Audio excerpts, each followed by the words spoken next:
Bonjour à vous et bienvenue au podcast Mindset 360 de Paul Rousseau, consultant d'affaires, coach et conférencier. Dans ce podcast, nous allons parler d'organiser un événement privé. Donc, on parle ici d'un événement corporatif. On ne parle pas de fête d'enfants, là. On parle vraiment d'organiser un événement corporatif. Ça peut être aussi pour un organisme à but non lucratif. Vous organisez un événement pour plusieurs dizaines ou plusieurs centaines de convives. Alors, c'est ce qu'on va parler ici aujourd'hui. Et puis, pour parler du sujet, nous avons avec nous nul autre que Claudine Dufour de Boréal Événements. Bonjour Claudine, comment ça va? Bonjour Paul, ça va très bien. Merci de ton invitation. Je suis très contente d'être là, merci. C'est un plaisir de te recevoir. Et puis, je sais que tu es très, très occupé. Nous, on se rencontre de temps en temps. On s'est vu il y a 2 jours. Et puis, je sais que ton temps est très, très occupé. Merci d'être avec nous aujourd'hui. Alors, tu sais, Claudine, que j'aime bien parler de mindset. C'est positif. On va partir sur une note positive tout de suite. Parle-moi de quelque chose de positif qui s'est passé dans ta vie au cours des derniers jours, dans la dernière semaine. Un petit bonheur dans ta vie. Je te dirais que je vais tricher un peu, là, j'en ai peut-être deux. Fait que, si je regarde du côté professionnel, cette semaine, j'ai eu un team building artistique avec une entreprise à l'hôtel Entourage sur le lac. C'était vraiment, écoute, on a fait de la peinture en plein air avec la vue sur le lac dans l'après-midi, juste comme le soleil se couchait sur le lac, c'était magnifique. Donc, peinture et cocktail, on a trippé. L'équipe était vraiment le fun, puis ils ont tous apprécié. Ça, c'était mon petit coup de cœur cette semaine professionnelle.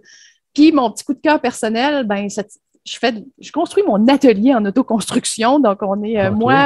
ma fille, ma bru, mon fils, qui a aidé du beau-père, on construit un garage, puis cette semaine, on a mis le toit, ce qui veut dire qu'on va s'en sortir. Je suis contente, ça se réalise. Avec toute la pluie qu'on a cette année, c'est certain que ça va te donner un sérieux coup de main de se mettre à l'abri. Oh, oui, puis je vais avoir mon atelier à moi. Je suis très contente, très, très contente. Oui, excellent. Bon, c'est bon. Donc, ça, c'est positif dans le sens que ça agrandit, tu as besoin de plus d'espace et puis pour pouvoir donner un meilleur service à ta clientèle, tu as quand même beaucoup d'expérience. Hein? Tu as près de 20 ans d'expérience dans le domaine d'organisation d'événements. Exact, exact. Puis j'ai vraiment touché à tout, je dirais, là. Autant j'ai été pendant un certain temps locateur de fourniture, donc on louer du mobilier, tout ça. Autant j'ai travaillé au niveau de la location de salles, service traiteur. J'ai travaillé au niveau aussi des salons d'exposition professionnels, donc c'est des salons privés sur invitation. Fait que j'ai vraiment touché là, à différents milieux de l'événementiel, ce qui fait que ça me fait quand même un bagage qui est particulier. Ouais. Parfait. Donc, ça te permet d'avoir une belle vue d'ensemble pour Exact. aider ta clientèle lorsque les personnes arrivent avec toi. Donc, aujourd'hui, j'ai une question pour toi. On parle de mindset. Donc, dans quel mindset une personne doit être? Quel mindset on doit adopter lorsqu'on organise un événement privé? Donc, ici, on parle d'un événement corporatif. Oui, pour répondre à ta question, ce que je dirais, c'est qu'à partir du moment où une entreprise ou une association décide de créer un événement, donc elle a comme un concept, une idée en tête, il faut absolument décortiquer ou analyser 3 points que moi je trouve importants. Il y a l'objectif de cet événement-là, donc pourquoi on fait ça, qu'est-ce qu'on veut réaliser avec ça. Ensuite, ça s'adresse à qui? Donc, ton public cible ou tes employés ou peu importe pour qui tu le fais. Donc, ça s'adresse à qui? Donc, tu as ton objectif, il s'adresse à qui? Puis ensuite, c'est quoi le message que tu veux leur véhiculer? Donc, parce que c'est une chose de savoir la fin, c'est quoi tu veux de ça, mais c'en est une autre de dire, c'est quoi le message que je veux passer à ce public cible-là avec cet événement-là. Parce qu'à partir de là, si tu es capable de répondre à ça, mais de façon précise, il y a des grosses chances que ton événement soit un succès. OK. Donc, lorsque tu parles de message, tu parles comme exemple, est-ce que c'est pour annoncer une mauvaise nouvelle selon les états financiers de l'entreprise ou encore c'est un événement pour reconnaître des gens, ou encore pour une fête particulière au niveau de l'industrie. Donc, c'est important vraiment de savoir, à qui est-ce que ça s'adresse et puis qu'est-ce que les gens vont faire là, à quoi les gens s'attendent. C'est bien ça? Exact, exact. Parce que si, mettons, je sais pas moi, là, on arrive en été. Que les entreprises vont souvent faire des journées estivales là, ou des journées champêtres. Oui. On voit ça souvent pour les employés. Des fois, ils vont intégrer la famille. Fait OK, l'objectif, c'est de créer une journée champêtre. Parfait, ça va. Qui est le public cible? Bien là, on le sait, là, c'est les employés, leurs familles, les enfants, oui, non. Mais après ça, on fait quoi? Oui. On ne peut pas juste les amener quelque part, toute la gang, puis c'est bon. Ben, on fait quoi? On veut passer quoi comme émotion? On veut passer quoi comme message? Est-ce qu'on veut leur faire ressentir qu'on est reconnaissant de toute l'année qui vient de se passer? Est-ce qu'on veut juste leur procurer du plaisir avec des jeux ludiques? Ça aussi, c'est quelque chose, ça peut être juste ça, puis se divertir. Est-ce qu'il va y avoir de la formation avant pour les employés, les familles reviennent après? Fait que c'est vraiment, qu'est-ce qu'on veut faire de cette journée champêtre-là pour ces gens-là? Fait que c'est très important parce que sinon, je veux dire, tu peux pas avoir un sans l'autre, ou tu peux pas juste avoir un des trois, ça prend vraiment comme un combo, un trio. OK. Donc, à quelque part, on doit à la fois atteindre notre objectif, garder l'attention, garder l'intérêt des gens, puis voir ce que les gens repartent avec un bon souvenir. Exact. Et puis, exactement. J'ai compris le message aussi qui devait être véhiculé ou l'émotion qui devait être véhiculée lors de cet événement-là. Exact. C'est ça, il faut que le but soit atteint dans ce trio-là. Ouais. OK, super. Donc, tu vois, dans mon domaine, là, j'ai assisté à des dizaines, des centaines d'événements.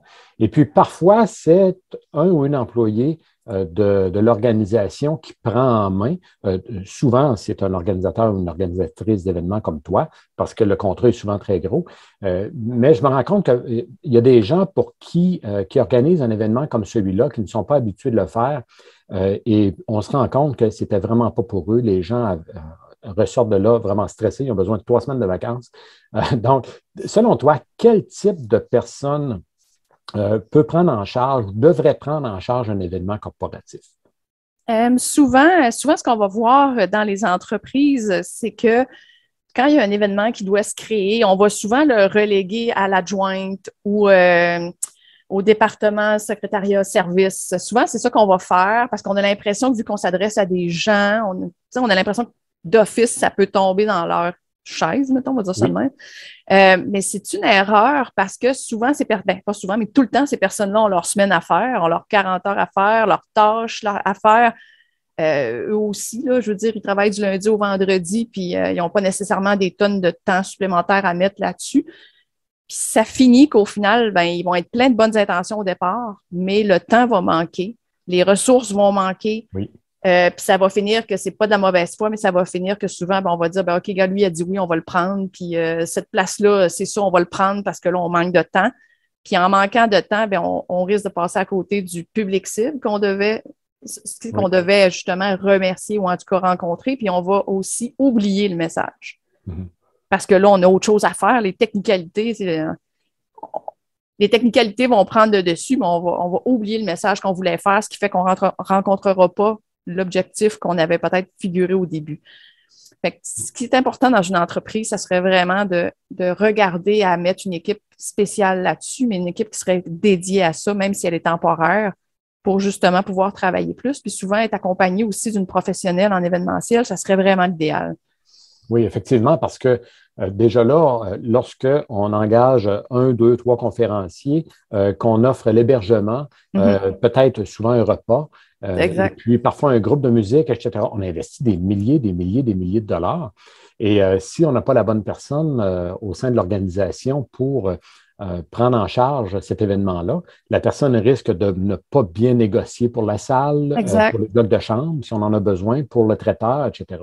Donc, ça peut coûter beaucoup plus cher faire affaire avec quelqu'un qui n'est pas vraiment la bonne personne, qui peut être une bonne personne, bien sûr, mais qui n'est pas nécessairement la bonne personne pour organiser un événement. Ce n'est pas son travail habituel. Par contre, parfois, oui, il y a des gens qui sont capables de le faire au sein d'une organisation. Et puis, quel type de personne? Toi, tu vois quel genre de personne? Est-ce que c'est une personne émotive, une personne qui va être davantage, je te dirais, cartésienne au niveau de l'organisation, entre autres? Donc, quel type de personne pourrait le faire?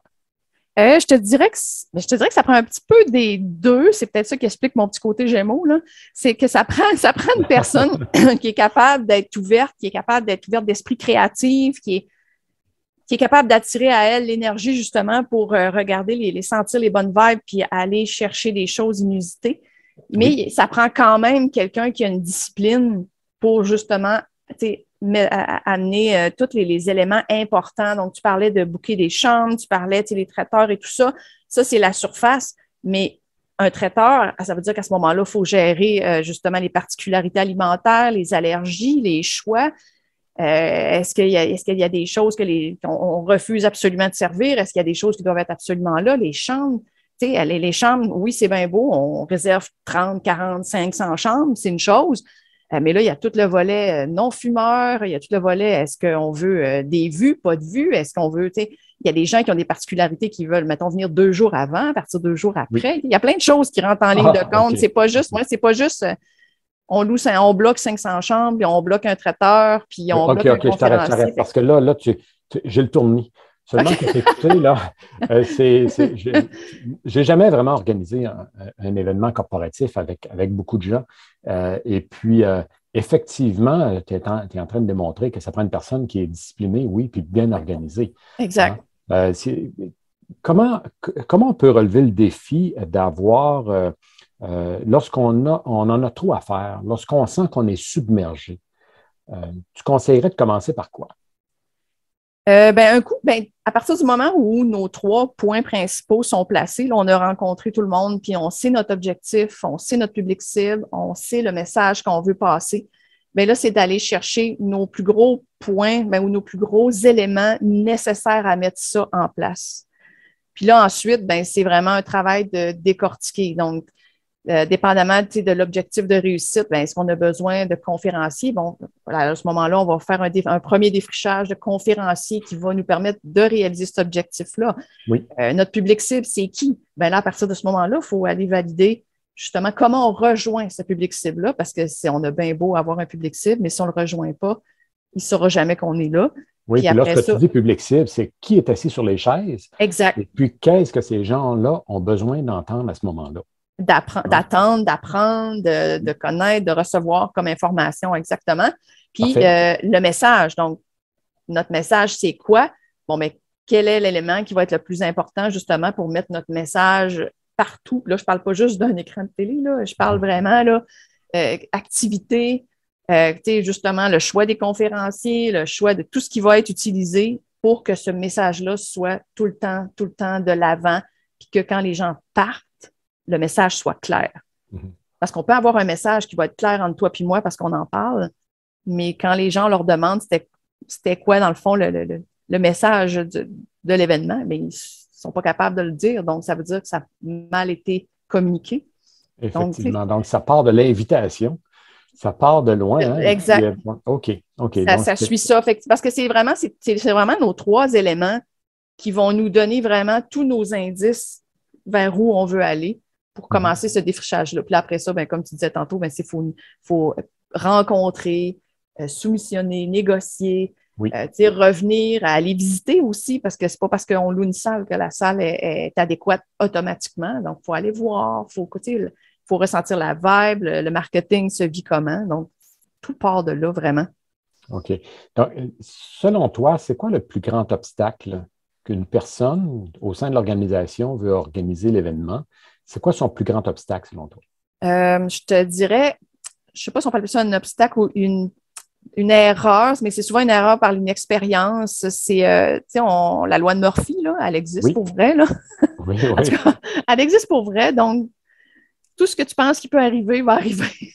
Fait que c'est mieux de le prévoir. Donc, c'est toujours le plan B. Trop de gens qui organisent des événements à l'intérieur d'une entreprise qui n'ont pas nécessairement d'expérience ou très peu de temps vont passer outre le plan B, alors que chaque étape, chaque sphère de notre événement devra toujours avoir un plan B. Donc, tu as un conférencier XYZ, parfait, il est booké, contrat, toute la kit, mais si lui tombe malade demain, tu dois avoir un plan B. Mm-hmm. Même chose au niveau des chambres, il arrive quelque chose, un imprévu, tu dois discuter avec l'hôtel ou l'hébergement pour dire, OK, mais s'il se passe ça, quel est mon plan B? Puis c'est la même chose pour le traiteur. Vaut mieux avoir un paquet de plans B puis pas les utiliser que de ne pas avoir de plan B puis de se ramasser. Parce que c'est ça que les gens vont se rappeler. Tu vas faire l'événement du siècle avec le budget incroyable. Oui. Ouais. Tu vas faire un gros... Tout va bien aller, mais tout d'un coup, quelque chose va mal se passer. Oui. Puis ça peut être, tu cours partout puis tu réussis peut-être à le régler sur place. Mais à la fin, c'est souvent ce que les gens vont se rappeler, la chose qui n'a pas marché. Oui. C'est vrai ça. Et puis, c'est comme si c'est la personne qui organise l'événement qu'elle n'est pas en vacances lorsque l'événement se tient. Non. C'est elle qui a à courir partout parce que s'il arrive une erreur ou un problème, ce n'est pas aux convives de porter le poids de ça. Hein? Non, exact. Vois-tu, moi, ce n'est pas mon domaine. Et ce que tu apportes là ici, c'est vrai, parce que moi, ce n'est pas mon domaine d'organiser des événements. Et puis, comme je participe à beaucoup d'événements, lorsque j'arrive à un événement, la première chose que je fais, c'est d'aller voir la personne qui a fait appel à mes services. Et puis, je lui demande, est-ce que tout se passe à votre goût? Est-ce que je peux vous aider à quelque chose? Et puis, une fois sur deux, la personne a un méchant défi qui, pour moi, était prévisible. Donc, je peux comme lui donner une solution comme ça rapidement. C'est certain qu'un organisateur d'événements expérimenté apporterait peut-être une meilleure solution, mais je peux apporter une solution parce que j'ai déjà vécu ça dans d'autres événements avant. Hein, et puis, pourtant, ce n'est pas mon domaine, mais la personne qui organise 1, 2, 3 événements dans sa vie, à chaque fois, elle recommence à zéro. Et puis, bon, c'est vrai ça ici, que c'est de prévoir un plan B, en prévoir 10. Et puis, si on en a besoin, ouf, les gens vont se rappeler que ça a bien été. Sinon, ça rebondit dans notre cours, hein, effectivement. Oui, et puis, toi ici, c'est quoi le meilleur conseil que tu pourrais donner à une personne? Dès le début, la personne vient de se faire donner un mandat. Donc, c'est quoi le meilleur conseil que tu peux lui donner? Je te dirais, souvent, moi, quand je commence à travailler, c'est l'échéancier, mais à partir de la date d'événement. Le mieux ton échéancier est monté, le mieux tu vas être en mesure de voir tous les éléments qui s'y rattachent. Donc, tu commences à partir de ton événement, mettons que ton événement est dans 3 mois, tu recules dans le temps. Tu ne commences pas à partir d'aujourd'hui parce qu'aujourd'hui, tout est confus, tout arrive en même temps, puis tout se passe en même temps. On a des rencontres, on a plein d'éléments justement à mettre en place, donc c'est trop confus. Fait qu'on part de l'événement, puis là, on revient dans le temps. Fait que là, on est capable de positionner, OK, 2 jours avant, 1 semaine avant, 1 mois avant, qu'est-ce que j'ai besoin, qu'est-ce qu'il faut que je fasse, ce qu'il faut que je confirme et tout ça. Puis tu reviens, puis tranquillement, quand tu arrives en date d'aujourd'hui, ben, tu es en mesure de dire, OK, ben là, on a notre plan. Ben, on est capable de se dire, regarde, on a besoin de ça, on a besoin de ça, on a besoin de ça pour cette date-là, cette date-là, cette date-là. Puis ça, je dirais que c'est le meilleur conseil que je peux donner. C'est comme un peu une checklist, mais sur une ligne d'horizon plutôt que un checklist papier avec une liste. Là. Oui, OK. Donc, tu ne télécharges pas un checklist sur Internet. Non. Tu commences parce qu'il n'y a pas des événements parfaits. Hein? Non, c'est ça. Il y a tellement de choses qui sont différentes d'un événement à l'autre. Tu ne fais pas affaire avec les mêmes intervenants nécessairement non plus. Fait que il y a vraiment comme un gros travail de planification. Ben, c'est la loi de Pareto, là, mais j'ai l'impression que je parlais de loi. Dans les événements. Dans les événements, c'est tellement ça tout le temps. Là, c'est que c'est 80-20. Là, c'est 80% de ta planification, puis après ça, 20% t'es dedans. Oui, OK. C'est intéressant, j'aime ça. J'aime ça, Claudine. Parle-moi d'un cas vécu. Est-ce que tu veux un cas vécu négatif ou positif? Quelque chose de positif. Et puis, tu pourrais nous parler peut-être des défis qui auraient pu arriver, qui ont été évités.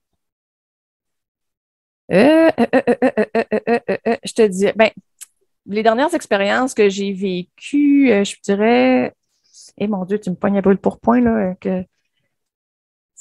ben, tu vois, si je parle du Hard Battle qui s'en vient. Oui. Prochainement, c'est qu'on avait comme tout seté nos choses. Je devais avoir, c'est ça, un band de jazz X qui devait venir se produire pour ce Hard Battle-là. Puis finalement, ce qui est arrivé, c'est que le band, il ne pouvait plus se présenter. Mais comme on avait déjà prévu notre plan B, donc on avait déjà une option ou 2 options supplémentaires si jamais ça se produisait. Oui. Ben, dès que j'ai appelé la Ninkasi, parce que le Hard Battle se passe au bar et bistrot la Ninkasi, donc j'ai appelé tout de suite Raphaël à la Ninkasi, puis on a mis tout de suite en branle le plan B, puis le plan C s'en venait derrière si jamais il y avait quelque chose, puis comme c'est là, tout va se passer comme sur des roulettes, ça paraîtra même pas. Fait que quand on parle justement d'avoir des plans, fait que quand ton plan A saute, ton plan B devient ton plan A, puis ton plan C devient ton plan B, puis au lieu d'être stressé de te jeter à terre, te rouler en boule, puis pleurer ta vie. Ben, tout de suite, c'est facile parce qu'on fait juste comme mettre la switch plan B à on, puis ça part tout de suite, puis ça se règle. Oui. Fait que ça amène une paix d'esprit, puis on perd pas de temps avec ça, puis on n'a pas, tu sais, Fait que ça, c'est une bonne chose. Puis comme on était à une semaine de l'événement, ben, c'est quand même une semaine et demie. Fait que c'est quand même important. Oui, que ça se passe comme effectivement. ça. Puis là, ici, ben, tu ne parles pas de très grands événements. Il va quand même y avoir des dizaines de personnes.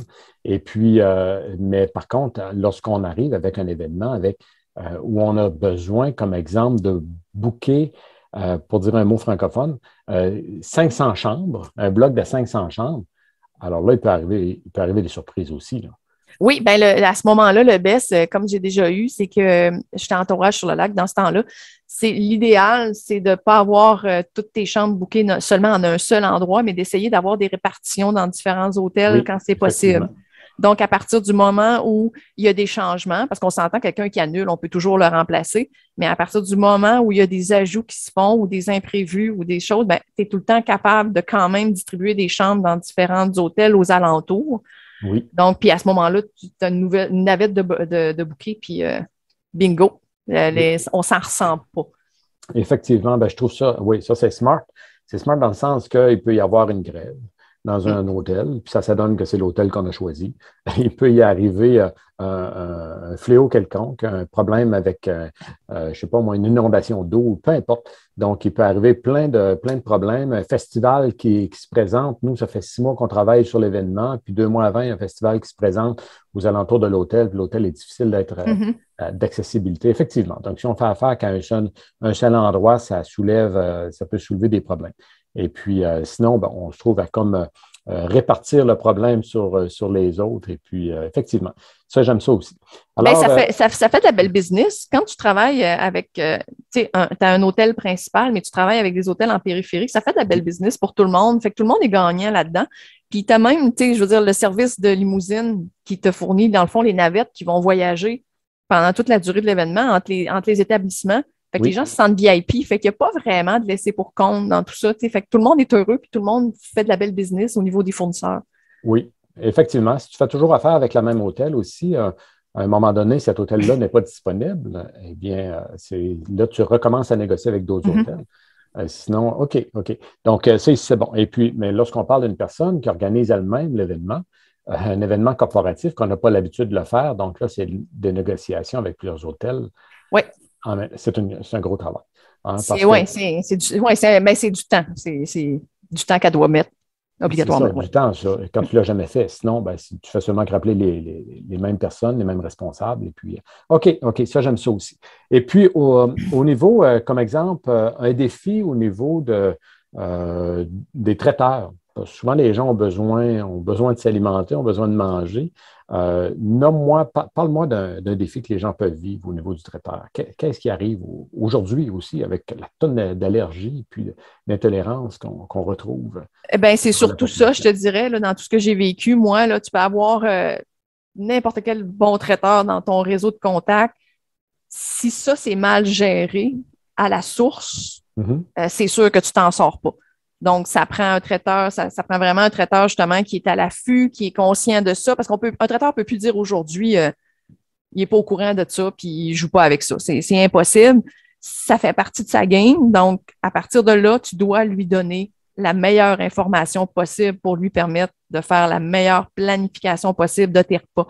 Fait que plus tu vas travailler avec lui, plus tu vas l'aider dans sa planification, plus il va servir des repas de qualité, puis aux bonnes personnes dédiées surtout.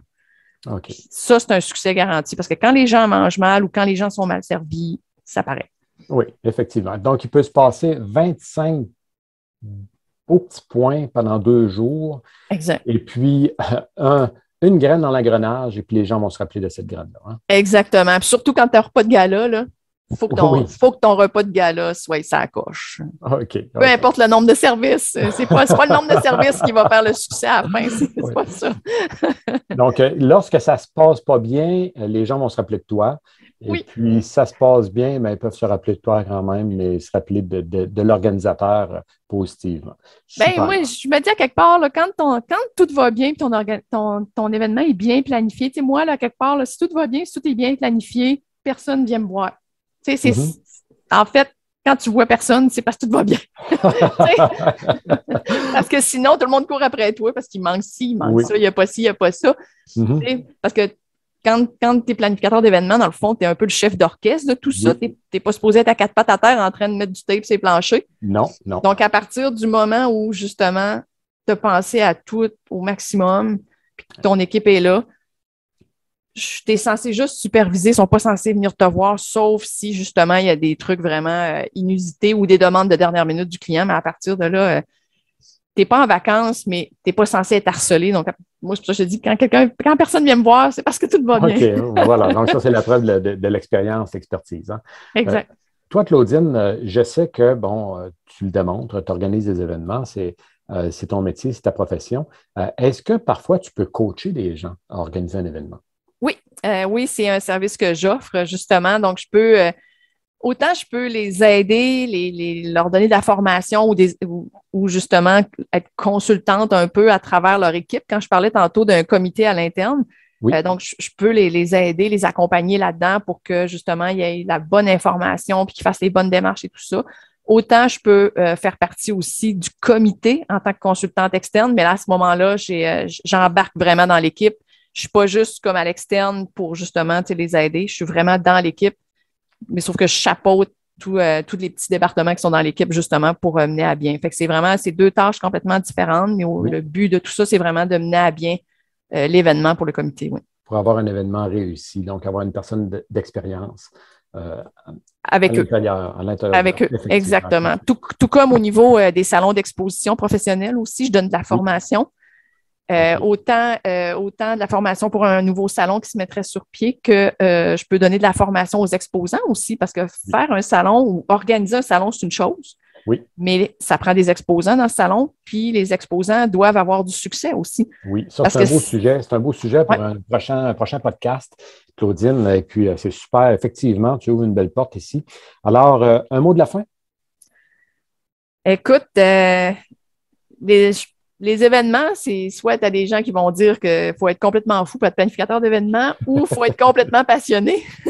Oui. Fait que je te dirais que je suis peut-être une folle passionnée d'événements, puis je fais ça depuis très longtemps, donc je ne saurais pas me trouver ailleurs. Donc, voilà. Donc, c'est ma passion. Ta passion, ta raison de vivre. Super. Alors, pour rejoindre Claudine Dufour de Boréal Événements, ses coordonnées accompagnent ce podcast. Et puis, si vous désirez faire appel à ses services, vous n'avez qu'à lui dire que c'est Paul Rousseau qui vous envoie et vous aurez droit à une considération spéciale. Tu es d'accord avec ça, Claudine? Entièrement d'accord. OK, super. Parfait. Donc, ça m'a fait plaisir de t'accueillir, Claudine. Merci d'avoir été avec nous. Je sais que tu es une personne très occupée. Tu as fait une petite place pour nous. Super. Et puis, on se reparle bientôt. Merci. Merci de l'invitation, Paul, puis à bientôt. Bye-bye tout le monde. Bye-bye. À plus. Merci à toi. Donc, nous étions avec Claudine Dufour de Boréal Événements et nous avons parlé, entre autres, quel type de personne est la personne idéale pour s'organiser d'un événement. Donc, vous désirez désigner une personne au sein de l'organisation. On ne prend pas nécessairement l'adjointe ou une personne qui travaille aux ressources humaines, mais ça prend une personne vraiment qui a de la créativité, qui a de la discipline, qui a de l'organisation. Donc, c'est une personne qui est multidisciplinaire. Et puis, qu'est-ce qu'on fait? Bien, c'est important de voir les gros éléments. Donc, tout d'abord, on commence par les gros éléments et puis voir à tout mettre les éléments en place à partir des gens, entre autres, si on a des gens à réserver, à engager.